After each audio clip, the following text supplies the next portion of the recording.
শুধু আজকের জন্য ৪ঠা এপ্রিল। আমাদের রিকভারিকে রক্ষা করা। এটা মনে রাখা উচিত যে আমাদের রিকভারি এবং আমাদের সিদ্ধান্তগুলির দায়িত্ব শেষ পর্যন্ত নিজেকেই নিতে হবে। বেসিক টেক্সট, পৃষ্ঠা নাম্বার ৯৯। আমাদের মধ্যে বেশিরভাগ নেশারীকেই এমন সমস্ত সিদ্ধান্ত বেছে নিতে হয় যেখানে আমাদের রিকভারির সমস্যা হতে পারে।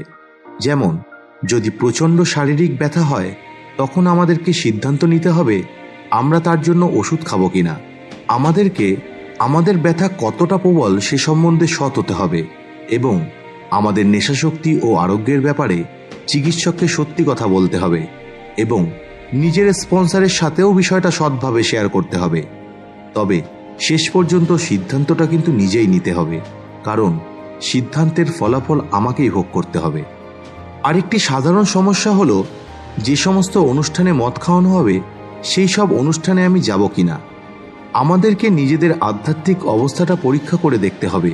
যদি এমন কোনো মেম্বার যে আমাদেরকে সাহায্য করতে আগ্রহী তাকে সঙ্গে নিয়ে ওই অনুষ্ঠানে যাওয়া যায় তাহলে সবচেয়ে ভালো হয়। তবে আমরা যদি এরকম চ্যালেঞ্জ না নিতে চাই তাহলে এরকম নিমন্ত্রণ গ্রহণ না করাই ভালো।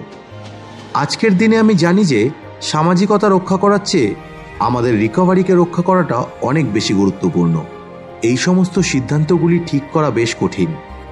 শুধুমাত্র ঠান্ডা মাথায় বিবেচনা করাটাই নয়, সাথে সাথে আমাদের স্পন্সরের বুদ্ধি নেওয়া ও উচ্চতর শক্তির কাছে সম্পূর্ণ আত্মসমর্পণ করাটাও খুব প্রয়োজন। এইসব সাহায্যের ব্যবহার করলে আমরা সবচেয়ে ভালো সিদ্ধান্ত গ্রহণ করতে পারি। সবশেষে কিন্তু আমাদেরকেই সিদ্ধান্তটা নিতে হবে। আজকে আমাদের নিজেদের রিকভারির জন্য দায়িত্ব কিন্তু আমাদের নিজেদের, শুধু আজকের জন্য। যখন আমি আমার আরোগ্যের জন্য সমস্যা হতে পারে এমন কোনো সিদ্ধান্তের মুখোমুখি হব, তখন সিদ্ধান্ত নেওয়ার আগে আমি আমার কাছে যত রকম সাহায্যের উপায় আছে তাদের পরামর্শ নেব।